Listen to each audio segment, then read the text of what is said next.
नमस्कार दोस्तों, physics with Kundan sir में आप सभी लोगों का स्वागत है। अब हम लोग अगला टॉपिक देखेंगे। इससे पहले मैंने अपेक्षिक वेग, उसके बाद नदी में नाव की गति या नदी में स्विमर या तैराक की गति, फिर तीसरा टॉपिक प्रक्षेप्य का पथ, इन चीज़ों को मैंने बताया है। प्रक्षेप्य के पथ में मैंने इक्वेशन कल प्रूफ किया था, इसके आगे वाला लेक्चर होगा। अब हम लोग देखेंगे उड्डयन काल। पहला जो टॉपिक स्टार्ट होता है उड्डयन काल।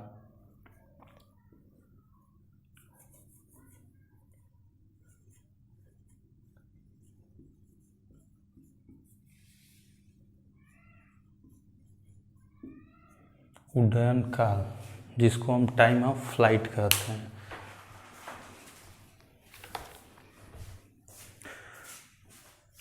ध्यान दीजिएगा दोस्तों थोड़ा सा।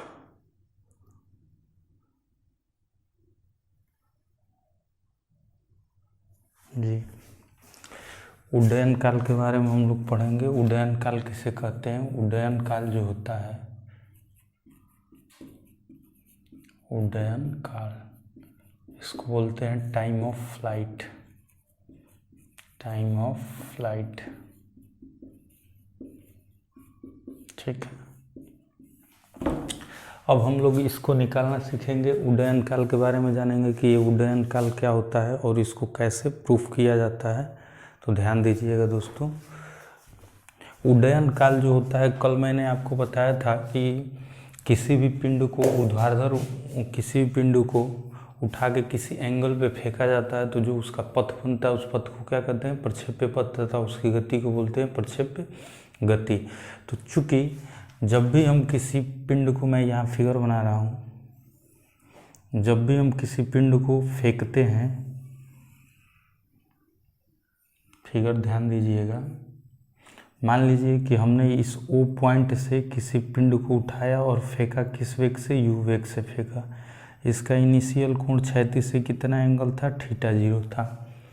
तो जब हम किसी पिंड को बिंदु O से पृथ्वी तल से प्रारंभिक वेग U से क्षैतिज से θ0 कोण बनाते हुए ऊर्ध्वाधर फेंका जाता है, जब इसको फेंका जाएगा तो जाहिर सी बात है कि ये पहले O से मैक्सिमम पॉइंट कहाँ पहुँचेगा? P पर पहुँचेगा, और P से कहाँ आएगा? फिर ये मान लीजिए कि ये क्या है? Q है।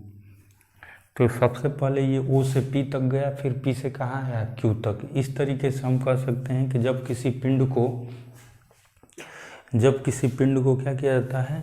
किसी कोण पर फेंका जाता है तो पिंड को उच्चतम बिंदु तक पहुँचने तथा उच्चतम बिंदु से पृथ्वी तक वापस लौटने में लगे समय को ही क्या कहते हैं? उड्डयन काल कहते हैं।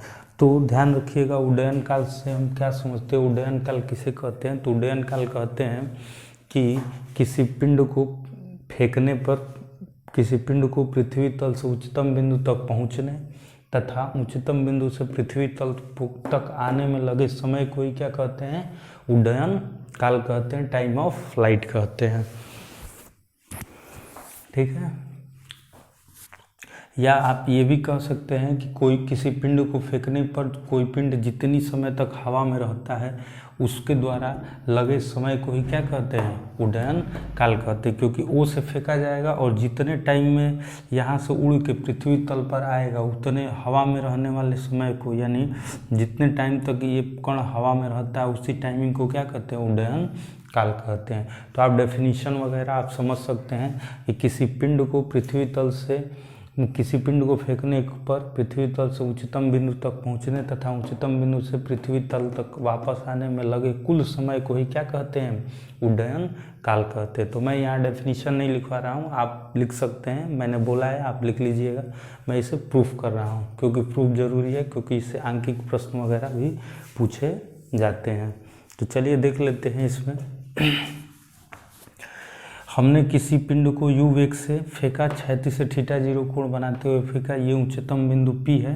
तो हमने माना कि उच्चतम बिंदु P है, तो इससे पहले वाले टॉपिक में मैंने आपको बताया था कि P बिंदु पर जो होता है सिर्फ और सिर्फ एक ही वेग होता है, वो होता है V बराबर क्या होगा? UX होता है, क्षैतिज वेग। हम इसको, क्योंकि हमने इससे पिछले वाले टॉपिक में, इसको देखने से पहले आप पिछले वाले टॉपिक को देखिएगा। प्रक्षेप्य के समीकरण में मैंने वहाँ बताया था कि उच्चतम बिंदु पर पिंड का जो ऊर्ध्वाधर वेग होता है, वर्टिकल वी वाई वेग होता है, वो क्या होता है, 0 होता है। जबकि यहाँ क्षैतिज वेग जो होता है वो किसके बराबर होगा, यू एक्स के बराबर, यानी एक्स एक्सिस के डायरेक्शन में जो वेग होता है क्षैतिज वेग, वो हमेशा क्या होता है, कांस्टेंट होता है। मैंने बताया था प्रक्षेप्य पथ के प्रत्येक बिंदु पर क्षैतिज वेग क्या होता है, नियत होता है। तो यू को हम 2 हिस्सों में तोड़ेंगे, तो यू का क्षैतिज भाग क्या होगा, यू कॉस थीटा 0, जिसको आप यू एक्स के नाम से जानते हैं क्षैतिज दिशा में। अगर हम इसको वर्टिकल डायरेक्शन में तोड़ दें तो यू आई बराबर क्या होगा दोस्तों, यू साइन थीटा 0। तो इस तरीके से हम कह सकते हैं कि हमने आपको यू एक्स और यू वाई निकालना सिखाया कि क्षैतिज दिशा में थीटा होगा कॉस थीटा और वर्टिकल में क्या होगा, साइन थीटा। और उच्चतम बिंदु पर सिर्फ और सिर्फ क्या होता है, क्षैतिज वेग होता है, वर्टिकल वेग क्या हो जाता है, 0, क्योंकि जब पिंड को यहाँ से फेंका जाता है तो ऊपर जाते जाते एक ऐसी स्थिति आती है जब पिंड नीचे लौटने वाला होता है। तो जब पिंड ठीक नीचे लौटने वाला होता है, यानी इस उच्चतम बिंदु पर पहुँचता है, तो उस बिंदु पर क्या होता है, ये जैसे जैसे ऊपर जाता है इसका वेग घटता जाता है, घटता जाता है, घटता जाता है, और घटते घटते जब वर्टिकल पॉइंट यानी उच्चतम बिंदु पर आता है तो इसका जो ऊर्ध्वाधर वेग होता है ऊपर वाला, वो क्या हो जाता है, 0, क्योंकि जब तक ऊर्ध्वाधर वेग 0 नहीं होगा तब तक वो नीचे आएगा नहीं। लेकिन उच्चतम बिंदु पर पहुँचते ही इसका वी वाई वेग क्या हो जाता है, 0। इस तरीके से यहाँ पर सिर्फ क्षैतिज वेग कार्य करता है, वर्टिकल वेग 0 हो जाता है, और उसी वर्टिकल वेग के 0 होते ही उसी पॉइंट पर हमें उच्चतम बिंदु प्राप्त होता है। फिर वो क्या होता है, फिर नीचे की तरफ आके पृथ्वी तल से टकरा जाता है। तो दोस्तों ध्यान रखिएगा। अब हम लोग यहाँ लगाएंगे गति के समीकरण से। अब हमने मान लिया कि O से P तक कण को जाने में कितना टाइम लगा दोस्तों, T। तो इस तरीके से आप दिखा सकते हैं कि O से P तक जाने में कितना टाइम लगा है दोस्तों, T। तो जाहिर सी बात है कि O से P तक जितना जाने में लगा समय लगेगा उतना ही टाइमिंग क्या लगेगा, पृथ्वी से यहाँ तक आने में लगा समय होगा, स्मॉल t। तो हम मान सकते हैं कि माना O से P तक जाने में लगा समय कितना है, t है। तो चलिए मैं इसको प्रूफ करके दिखा रहा हूँ, थोड़ा सा देख लीजिए। ये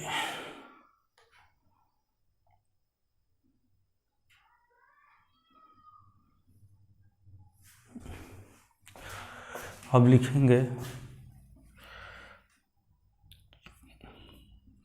गति के प्रथम समीकरण से। तो गति के प्रथम समीकरण की अगर हम लोग बात करें तो क्या होता है, v बराबर u प्लस क्या होगा, v बराबर होता है u प्लस at। ऐसा तो हमें यही पता है, लेकिन हम लोग इसको कन्वर्ट करेंगे ग्रेविटी वाले में। चूँकि पिंड कहाँ जा रहा है दोस्तों, ऊपर। मैंने बताया था कल वाले लेक्चर में भी, इससे पहले भी कई बार मैं बता चुका हूँ कि जिस डायरेक्शन में मोशन होता है उसी डायरेक्शन में v u a t सब पूछ लेते हैं। तो ये बताइए गति किस डायरेक्शन में हो रही है, वर्टिकल, यानी पिंड को कहाँ फेंका गया, ऊर्ध्वाधर। तो ये क्या होगा, v की जगह क्या होगा v y, u की जगह u y। अब देखिए पिंड कहाँ गिरता है दोस्तों, नीचे। सॉरी, पिंड कहाँ जा रहा है, ऊपर, लेकिन ग्रेविटी कहाँ लगती है, नीचे। तो चूंकि जब पिंड ऊपर जा रहा है तो ग्रेविटी भी कहाँ लेंगे, ऊपर की तरफ लेंगे, इसलिए ग्रेविटी जो ग्रेविटी जी लगती है वो लगेगी नीचे, लेकिन पिंड जा रहा है ऊपर, इसलिए हम जी को भी कहाँ लेंगे, ऊपर। इसलिए इस केस में जो ए की वैल्यू होगी वो क्या होगी, माइनस जी। इसलिए हम यहाँ लिखेंगे माइनस जी टी। अब बताइए वी वाई का मान उच्चतम बिंदु पर क्या है, वी 0 है। यू वाई का मान कितना है, यू साइन थीटा 0 है, you sine theta 0 minus G T. इसलिए जी टी इक्वल्स टू क्या हो गया, यू साइन थीटा 0। इसलिए टी बराबर क्या हो गया, यू साइन थीटा 0 अपन क्या हो गया दोस्तों, जी। तो इस तरीके से हमने ओ से टी तक की टाइमिंग निकाल चुके हैं कि ओ से टी तक जाने में पिंड को कितना टाइम लगेगा दोस्तों, यू साइन थीटा 0 लिखेंगे। चूँकि उड्डयन काल कैपिटल टी बराबर क्या होगा दोस्तों, 2t होगा। ध्यान दीजिए, कैपिटल टी बराबर क्या होगा, 2t। क्यों, क्योंकि हमने आपको बताया था कि O से P तक जाने में लगा समय स्मॉल t है, तो P से Q तक भी आने में लगा समय कितना होगा स्मॉल t, और टोटल कितने देर तक हवा में रह रहा है t प्लस टी कितना 2t, और इसी 2t को ही क्या कहते हैं उड्डयन काल कहते हैं, जिसको हम कैपिटल T से डिनोट करते हैं। इसलिए कैपिटल T बराबर क्या हो गया 2u साइन थीटा 0/g। तो इस तरीके से हम उड्डयन काल मिल चुका है। तो दोस्तों यहाँ पर मैंने आपको बता दिया कि उड्डयन काल है, तो उड्डयन काल का फॉर्मूला कितना होता है t = 2u sine theta 0/g, जहाँ कैपिटल T क्या है उड्डयन काल है, u प्रारंभिक वेग है, थीटा 0 क्या है क्षैतिज के साथ जो प्रारंभिक कोण बनाता है वो है, g तो जानते ही आपकी ग्रेविटी है। तो इस तरीके से उड्डयन काल क्या हो गया t बराबर 2u साइन थीटा 0/g। अगर आपको यहाँ मानना हो तो आप मान सकते हैं कि माना कोई कण प्रारंभिक वेग u से थीटा 0 कोण बनाते हुए फेंका जाता है, बिंदु P पर पहुंचा, फिर Q पर पहुंचा। हमने माना कि O से P तक जाने में लगा समय कितना है t है, तो P से भी Q तक आने में लगा समय कितना होगा t होगा, क्योंकि जितना समय यहाँ से उच्चतम बिंदु तक जाने में लगता है उतना ही कहाँ आएगा Q तक आने में लगता है। इस तरीके से t प्लस टी मिलकर कितना बनेगा 2t, और इसी 2t को क्या कहते हैं 2t किसके बराबर होगा कैपिटल T यानी उड्डयन काल के बराबर होगा। इस तरीके से फॉर्मूला प्रूफ होगा कैपिटल T बराबर 2u साइन थीटा 0/g। तो इस तरीके से हम लोगों ने इसको क्या कर दिया दोस्तों प्रूफ कर दिया। अब चलिए हम लोग चलते हैं अगले टॉपिक की तरफ, प्रक्षेप्य की महत्तम ऊंचाई। मैं इसको मिटा रहा हूँ, बस फिगर में रहने दूंगा। चलिए फिगर तो सेम ही रहता है। अब हेडिंग देंगे प्रक्षेप्य की महत्तम ऊंचाई। प्रक्षेप्य की महत्तम ऊंचाई, maximum height of a projectile, maximum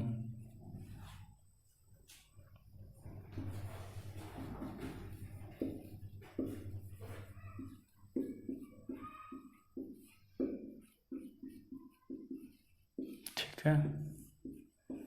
अब ध्यान दीजिएगा दोस्तों इस फिगर में, अब मैक्सिमम हाइट की बात कर रहा है, प्रोजेक्टाइल के मैक्सिमम हाइट की बात कर रहा है, तो थोड़ा सा ध्यान दीजिएगा। मैंने आपको ये बता दिया मैक्सिमम हाइट वाला टॉपिक। अब देखिए मैक्सिमम हाइट क्या होगी, चूँकि पिंड कहाँ जा रहा है, अब इसमें टाइमिंग को मिटा रहा हूँ, ठीक है दोस्तों। अब हम लोग सारा चीज़ तो वही होगा, बस फ़र्क ये होगा कि यहाँ पर हम लोग क्या लेंगे हाइट लेंगे। हमने ले लिया स्मॉल h, कि ये हाइट कितनी है स्मॉल h है, ठीक है। स्मॉल h है, उच्चतम बिंदु तक जाने में जो मैक्सिमम हाइट बनाएगा वो कितना बनाएगा h है। इस P पॉइंट की यहाँ से जो दूरी है पृथ्वी तल से दूरी क्या है h है, स्मॉल h है। अब हमको ज्ञात करना है क्या h, ये बताइए। बाकी सारा चीज़ तो यही होगा, लेकिन अब हमको चाहिए h, तो कौन सा इक्वेशन लेंगे। चूँकि पिंड कहाँ जा रहा है दोस्तों वर्टिकल पॉइंट पर, क्या होती है इसकी वेलोसिटी vy बराबर क्या होगी 0, तो हमको तो बस यही चाहिए। तो हम लोग मान लेंगे कि मानी इसकी ऊंचाई क्या है h है। अब बात आती है कि अधिकतम ऊंचाई क्या कहलाता है, प्रक्षेप्य की महत्तम ऊंचाई या अधिकतम ऊंचाई क्या है। तो किसी पिंड को फेंकने पर पिंड जब प्रक्षेप्य के उच्चतम बिंदु तक पहुंचता है तो उसकी ही दूरी को पृथ्वी तल से उसकी उस बिंदु की दूरी को ही क्या कहते हैं महत्तम ऊंचाई कहते हैं, यानी मैक्सिमम हाइट के नाम से जानते हैं। लेकिन दोस्तों आपको मैक्सिमम हाइट वगैरह नहीं पूछता है, आपसे फॉर्मूला पूछता है, प्रूफ करने को पूछता है, फिर इससे रिलेटेड क्या आते हैं सवाल आते हैं। तो और बाकी सब चीज़ों के लिए आप क्या करें थोड़ी बुक भी पढ़ लें कि मैक्सिमम हाइट किसे कहते हैं डेफिनीशन के लिए। लेकिन जनरली आप लिख सकते हैं कि प्रक्षेप्य के दौरान पिंड जिस उच्चतम बिंदु तक होता है, जिस उच्चतम ऊंचाई पर होता है, उसी ऊंचाई को क्या कहते हैं प्रक्षेप्य की महत्तम ऊंचाई कहते हैं। तो चलिए मैं इसको भी सारा चीज़ ये तो समझ ही गए हैं कि यहाँ से एंगल क्या बनाता है थीटा 0, पुराना ही फिगर बस मैंने चेंज किया h। अब लिखेंगे गति के तृतीय समीकरण से, गति के तृतीय समीकरण से। तो तृतीय समीकरण की बात करें तो वी स्क्वायर बराबर यू स्क्वायर क्या होगा, वी स्क्वायर बराबर यू स्क्वायर प्लस 2gh ऐसा होता है ये फॉर्मूला, क्योंकि ग्रेविटी के अंतर्गत होगा। या आप अगर ये नहीं जानते हैं तो ये तो ज़रूर जानते हैं कि 2a क्या होता है, s होता है। अब हम इसी को कन्वर्ट कर दे रहे हैं। ये बताइए कि ये पिंड किस डायरेक्शन में जा रहा है, ऊपर जा रहा है, इसलिए हम वी क्या अंतिम वेग, इसलिए वी होगा। यहाँ पर कौन सा क्षैतिज वाला लेंगे या वर्टिकल वाला, तो वर्टिकल वाला u आई। अब देखिए ग्रेविटी वास्तव में लगती है नीचे, लेकिन पिंड कहाँ जा रहा है, ऊपर, इसलिए हम लोग पलट देंगे। तो a बराबर क्या होगा, -g। तो यहाँ से माइनस हो जाएगा 2g और s किस में कन्वर्ट हो जाएगा, h में कन्वर्ट हो जाएगा।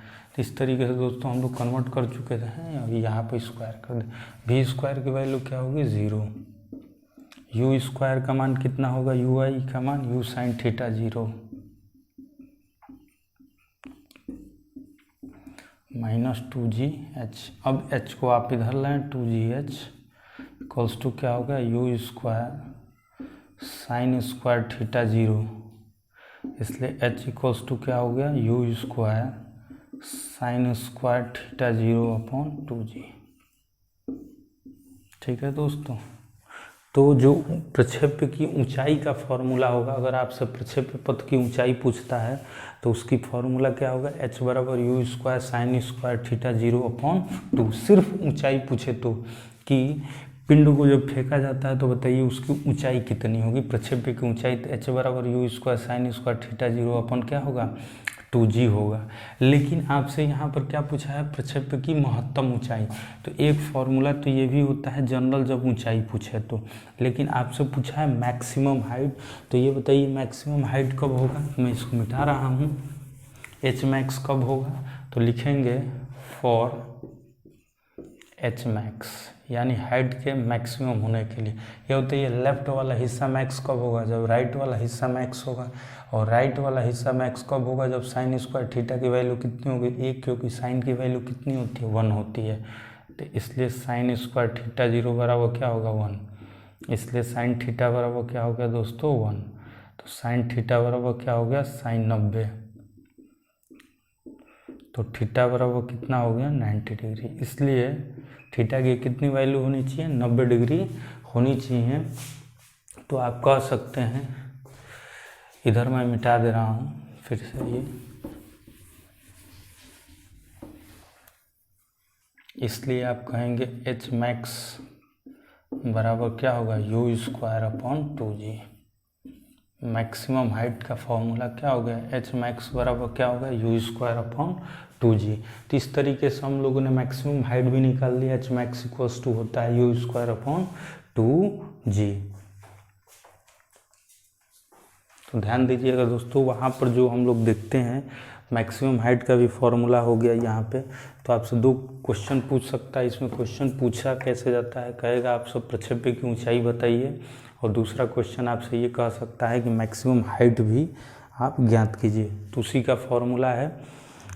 अब इसमें जो होता है, आपने देखा होगा कि जो जहाँ पर जो धावक दौड़ लगाते हैं और दौड़ लगाते हुए अपने आप को मैक्सिमम हाइट तक अगर ले जाना होता है, तो वो अपने शरीर को बैलेंस करके क्या करते हैं, अपने शरीर को बैलेंस करके एकदम ऊर्ध्वाधर दिशा में अपने शरीर को ऊंचाई की तरफ ले जाते हैं। यानी पृथ्वी तल से 90 डिग्री के एंगल पर अपने शरीर को क्या कराते हैं, जंप कराते हैं। तो जब 90 डिग्री के एंगल पर जंप कराते हैं, उस केस में वो क्या होते हैं, पृथ्वी तल से मैक्सिमम हाइट पर पहुंच जाते हैं।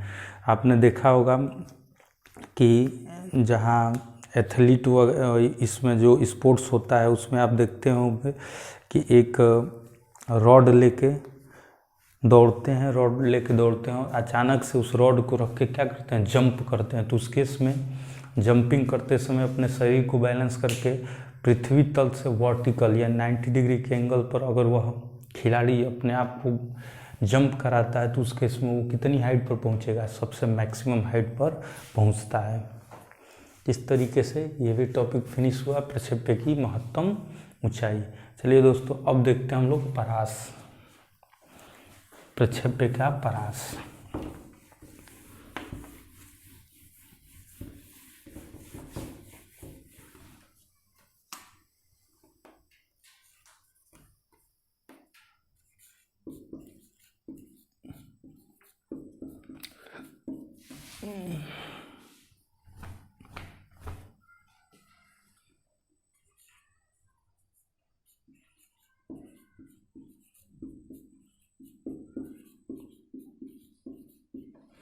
प्रक्षेप्य का परास।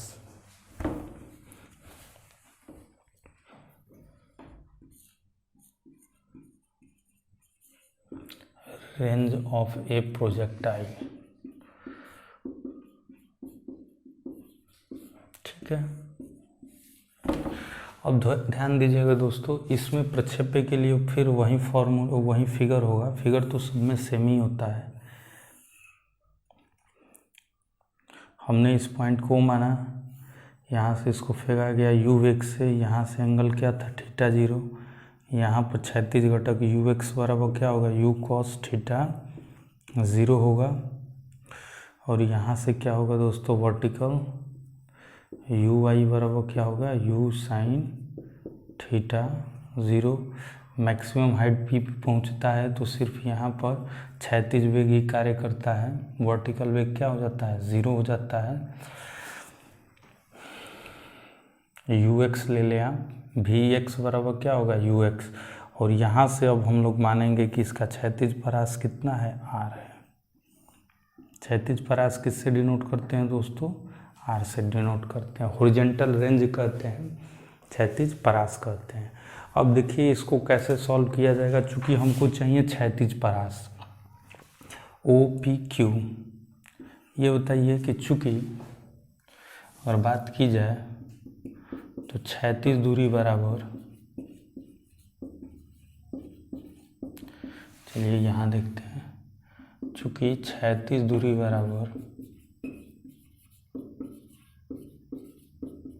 क्षैतिज वेग गुणे समय होता है। फॉर्मूले के हिसाब से वेग गुणे समय, क्योंकि जिस डायरेक्शन में हम लोग जाएंगे उसी डायरेक्शन का क्या लेंगे सारा चीज़ लेंगे।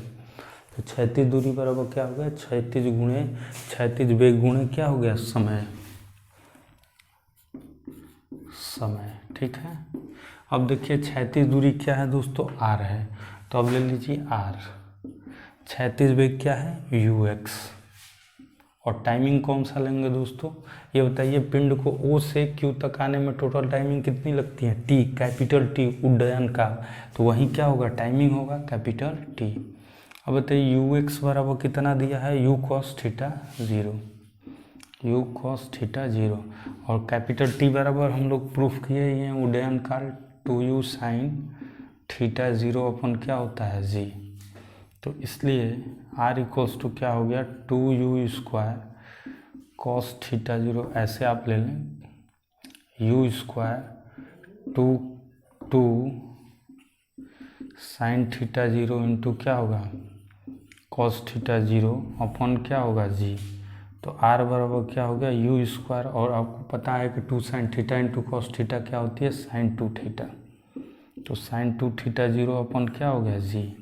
तो इस तरीके से आपने निकाल लिया क्या कि r इक्वल्स टू क्या होता है यू स्क्वायर साइन 2 थीटा 0 अपन क्या होता है जी। तो यहाँ पर हम लोग हॉरिजॉन्टल रेंज यानी क्षैतिज परास का भी फॉर्मूला निकाल चुके हैं। r बराबर क्या होता है यू स्क्वायर साइन 2 थीटा 0 अपन क्या होता है जी होता है। अब हम लोग इसके आगे देखेंगे कि किस केस में यह परास क्या होगा मैक्सिमम होगा, यानी कोई धावक अगर दौड़ रहा है और अधिक से अधिक दूरी पर जंप करना चाहें तो उसको कितने एंगल पे जंप करना चाहिए, इसके लिए हमें निकालना पड़ेगा केस की आर मैक्स कब होगा। तो चलिए मैं इसको मिटा के आप बता रहा हूँ आगे। लिखेंगे फॉर आर मैक्स, यानी परास के अधिकतम होने के लिए आर मैक्स तब होगा जब साइन 2 थीटा का मान कितना होगा 1 होगा, क्योंकि साइन की वैल्यू कितनी होती है 1 होती है।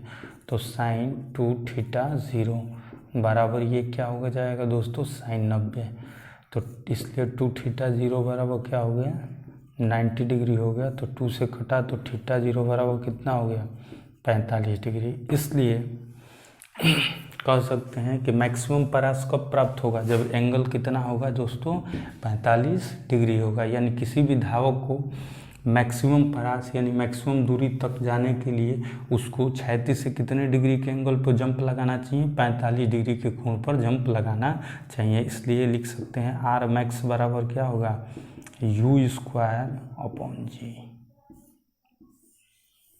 ठीक है, तो इस तरीके से हम लोगों ने फॉर्मूला प्रूफ कर दिया। आर मैक्स वाला भी केस हो गया 2।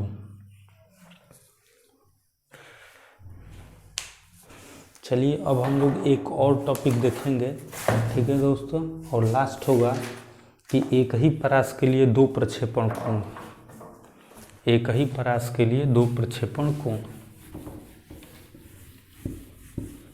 चलिए ध्यान दीजिएगा, एक ही परास के लिए 2 प्रक्षेपण कोण। चलिए ध्यान दीजिएगा इसमें। अब चूंकि हम लेंगे आर इक्वल्स टू क्या होगा, u square sine 2 theta upon क्या होता है जी। इसको आप एक इक्वेशन कर दें। यदि हम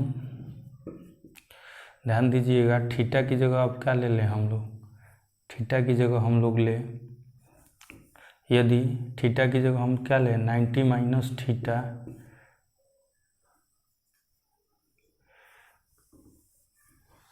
ध्यान दीजिएगा यहाँ पर थोड़ा सा लिखिए, ये एक हो गया। लिखेंगे समीकरण 1 में थीटा की जगह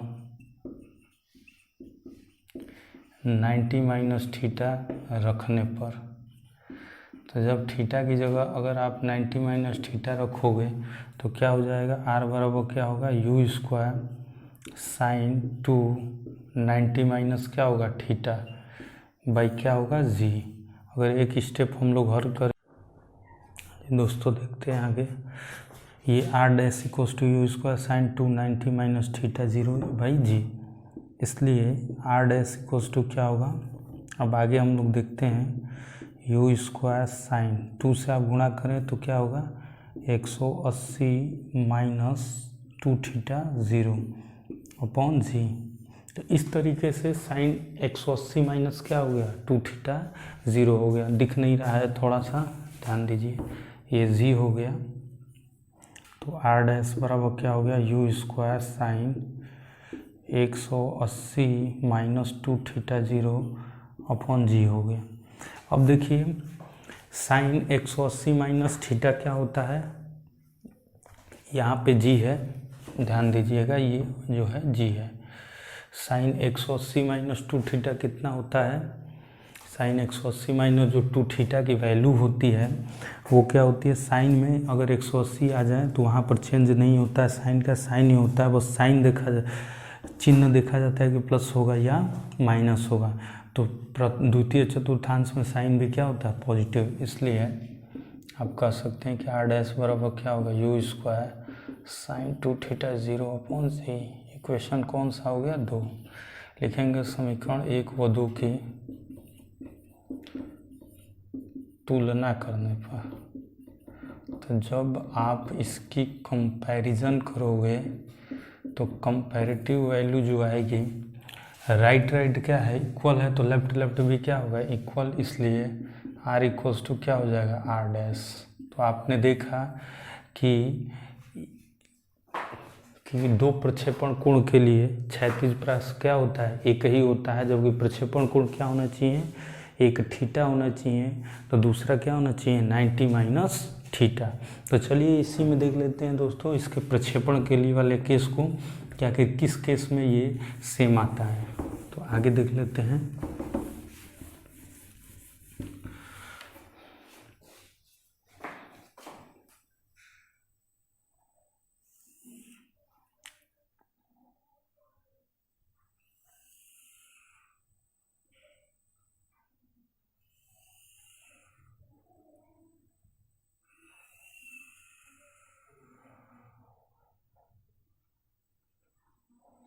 देखिए यहाँ से हमने दिखाया है, ये फिगर दिखाया है और ये दिखाया है।